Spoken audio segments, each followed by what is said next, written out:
po natin ito pang isang balita na nakita po natin na kung saan sumagot po ang akbayan sa drama po ni Vice President Sara Duterte. Kasi sabi po dito mga kababayan, ayon daw po sa akbayan, VP Sara ibinabaling ang galit kay Hontiveros sa impeachment issue mga kababayan. Kasi di ba ang pinunteriya ni Sara Duterte dun sa kanyang drama video, walang iba kung hindi si Senator Risa Hontiveros. So ngayon ito, i-play po natin. Para bang merong halong. Well, unahin ko na, Paeng, anong reaksyon nyo dito sa pahayag ni VP Sara, mainit-init pa, na pamumulitika, harassment lang itong inindosong impeachment complaint ng akbayan? Naku, Sabadong-Sabado may pasabog ang ating Vice Presidente. Ang tingin namin dito ay para bang merong halong takot na tinatago sa bravado. Nakakatawa nga kung Siyempre, biruin nyo mga kababayan, sa sobrang kabado ni Sara Duterte, napablog siya Diba? Napablog siya para lamang sagutin yung impeachment mga kababayan ng akbayan na inihain ng akbayan laban po sa kanya. Biruin nyo, sa sobrang taranta ni Vice President, napablog siya ng di oras.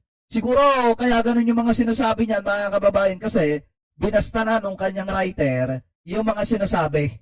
Alam niyo naman si Sara, di ba? Lahat ng ibinibideo niyan, binabasa niya pa. kung handa sila doon sa ebidensya, bakit meron pang pa-video message? Parang na-rattle ata si VP Sara at sila yung kinakabahan na baka umusad na naman ng impeachment at makita na finally ang ebidensya na magpapakita na talagang kailangan managot ng ating Vice President. Ama! She doesn't deserve the position that she's holding right now. Sabi mo, may halong takot. Takot saan? O kanino? Naku, takot sa katotohanan, takot sa taong bayan. Kasi ito na naman at matatapang nating mga civil society leaders na at the forefront of filing this complaint. At ang akbayan andito in our supporting capacity, endorsing the complaint dahil alam natin na ang mamamayan ay matagal nang naghihintay. In fact, over a year na nga na overdue na sagutin ni Sara kung sino nga ba si Mary Grace Piatos at at kung saan nga napunta ang confidential at intelligence funds. Kaya sa totoo lang ay baka lalo na mukhang na-transmit na ng Office of the SecGen sa Office of the Speaker ang aming complaint.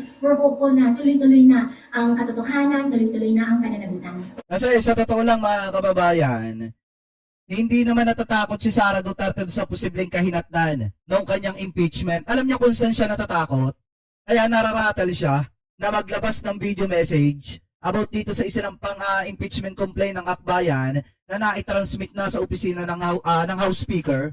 Natatakot si Sara na baka pag umusad yung impeachment mga kababayan, especially in the Senate, mabuking lahat ng itinatago po nilang sikreto, especially the bank account.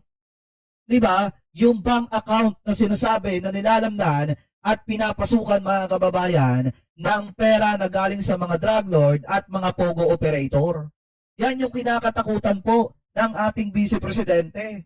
Kaya nararatal siya kasi pag nakita ng taong bayan yan at may pumapasok nga mga kababayan, may cash flow nga na pumapasok, baka magulat po siya na one time paggising niya o one day paggising niya, hindi na siya gusto ng buong mamamayang Pilipino. Anyway, tuloy pa natin. O kahit yung DD-Shet group, ayawan na siya. But how confident are you na itong isinampang impeachment ay may sapat na ebidensya para ma-impeach siya ng Kongreso and eventually may angat na sa Senado at magkaroon ng trial? Baka nakita po ng ating mga kababayan, yung dala namin, nakatrolly pa nga, yung dangkal na papeles at ebidensya. May mga videos pa na kung saan kitang-kita yung pagbabanta halimbawa ng assassination ni VP Sara, which is one of the articles of impeachment because that assassination plot is already a betrayal of public trust at total violation ng Constitution. So marami po tayong ebidensyang isinama doon sa ating impeachment complaint and we're confident na mas marami pang ebidensyang makakalap once the hearings are proceed. And we're hopeful na hindi lang ang taong bayan, lalong-lalo na ang ating mga kongresista at mga babatas will see the merit of this case and will ensure that accountability will be served. Paeng, kung pakikinggan natin yung mensahe ni VP, tila si Senator Risa Hontiveros yung binabanatan niya, Reading between the lines, ano kayang ibig sabihin nito para sa inyo?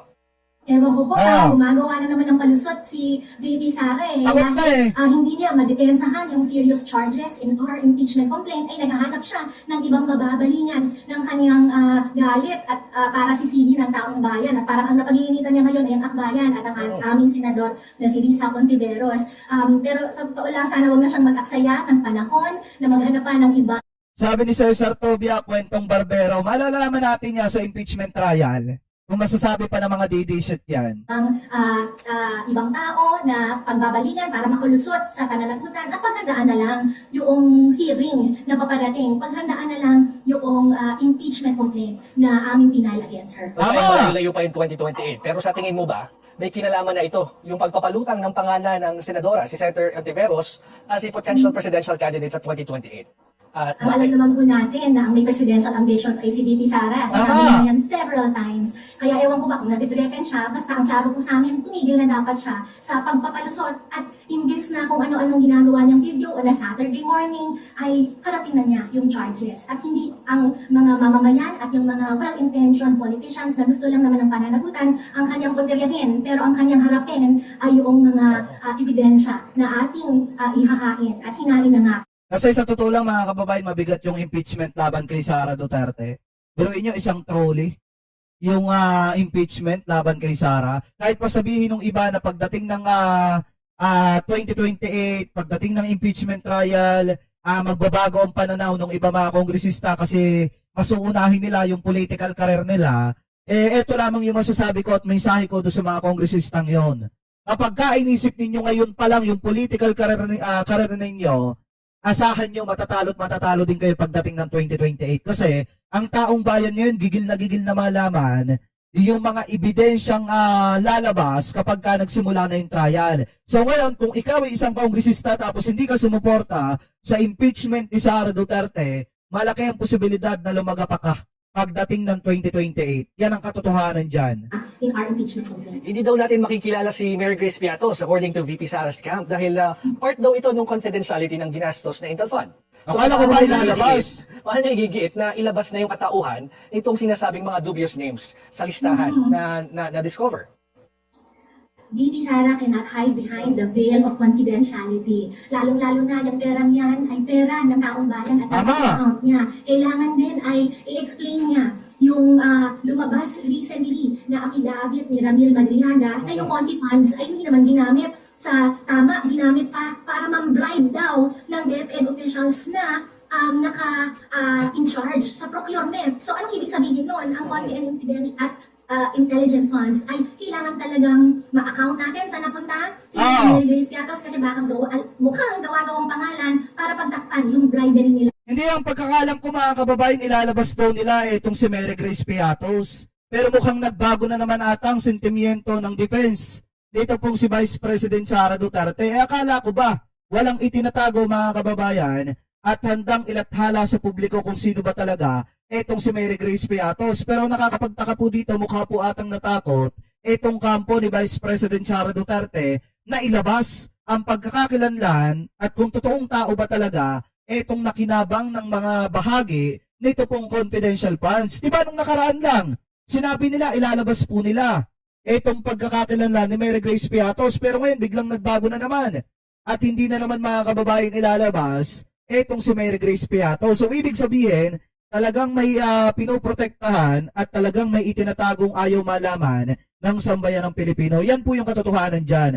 Kasi sa totoo lang mga kababayan, pag na-impeach etong si Sara Duterte, siya yung kauna-unahan na vice-presidente na na-impeach sa kasaysayan ng ating bansa. Ano po? Anyway, tuloy pa natin. Sa mga procurement officials ng DepEd. Puntahan lang natin itong si Congressman Eli San Fernando because he said na parang hindi na makakakuha ng suporta sa plenaryo ang impeachment complaint kay VP Sara. Kung makapasa man ito daw sa committee level, baka sa plenaryo hindi na kasing overwhelming yung support compared to last year. No? Your thoughts, please. With all due respect po kay Congressman Eli, ay narinig nga po natin yung interview niya kanina. We are looking at the bigger picture. And the bigger picture here is the people deserve accountability. Kailangan pong marating natin ang pananagutan. Kasi ang mangyayari niyan, ang makikita na namang pwedeng lumusot ang mga malalaking politiko sa atin sa Ay sabi, kwentong barbero daw, Boss Jake. Alin ba, sabi ba ng isang DD shit dyan sa comment section natin? Sabi ko nga, malalaman naman natin kung kwentong barbero yan pag umusad na yung impeachment trial sa Senado. Parang katulad lang din yan, mga kababayan, nung ICC arrest warrant kay Duterte dati. Ano ba yung sabi ng mga tanga? Uy, kwentong barbero lang yan. Jake Magnus, fake news ka kasi kwentong barbero lang yan. Ano nangyari? Di ba na-aresto? Nang biglaan, ang bilis ng pangyayari? At yung mga nagsabi sa atin noon na kwentong barbero lang yan, mga nag-iyakan nung na-aresto si Digong. pananagutan. Kaya napakahalaga Lalo na nung sumusubo si Digong ng kanin na walang ulam. po na we will see this complaint through to its conclusion. Siguraduhin natin mapanagot si VP Sara. And yun po ang bigger picture to end this culture of impunity. At tayo po ay kampante pag nakita ng mga kongresista ang ebidensyang ating hinain, wala po silang magiging alilangan na bumoto para sa katotohanan, para sa pananagutan. Tama! Of course, Paeng, how confident are you na bumoto ulit itong mga kongresistang ito, knowing na alam mo to, maraming at stake, no? At saka this is a political exercise, political practice, aside from being a constitutional process, ano? Maraming Precisely. nakataya sa politika, lalo na't nalalapit yung 2028, and VP Sara currently is still the leading potential presidential candidate, ano? So, how do you think this will take part dito sa Alam mo yun, ganito lang naman kasimple yan. Yung mga kongresista na bumoto dati para ma-impeach etong si Sara Duterte, magtaka kayo kapag nagbago ang pananaw ng mga yan. Dahil alam nyo na kung bakit, mga kababayan. Diba? Magtaka kayo pag nagbago ang pananaw ng mga yan. Anin natin yung mga kongresista dati na bumoto para ma-impeach si Sara na hindi naman nanalo nung 2025 midterm election. Eh yun, hindi na pagtatakhan yun kasi hindi na sila nakaposisyon. Pero yung mga dating pumirma at ngayon ay nanalo at kongresista pa rin hanggang sa ngayon, pagboto sa at yung mga yan ay hindi pumirma sa impeachment ni Sara Duterte, ibig sabihin lang merong hocus-pocus na nangyari. Diba na nakapagpabago ng kanilang pananaw. Anyway, tuloy pa natin. scenario in case makalusot ito sa committee level? Precisely. Pag nakita ng ating mga kongresista yung ebidensya, malalaman ng lahat that this person do not deserve to be the topmost official of our land. So this is not just a legal proceeding, this is a political proceeding at napakahalaga na as we deliberate on the facts of the case and may pakita natin kung gaano kalala yung pang-aabusong ginawa ng ating Vice Presidente, ay mas untenable na maging presidente siya pagdating ng 2028. Dahil napakahalaga that whoever will sit in Malacanang in 2028 ay hindi naman yung pinagnanakawan ang taong bayan, hindi naman yung merong tendencies at merong propensity to violence and even murder. So makikita po natin yan sa ating impeachment complaint, yung mga iba't ibang dahilan bakit hindi nararapat maging Vice Presidente si Sara, lalong-lalong hindi dapat siya maging presidente ng bansa. Of course, bukas sa Billionarios Channel sa panig ng kampo ni VP Sara. Now, maraming salamat sa iyo, no? Akbayan Parties President Rafael David.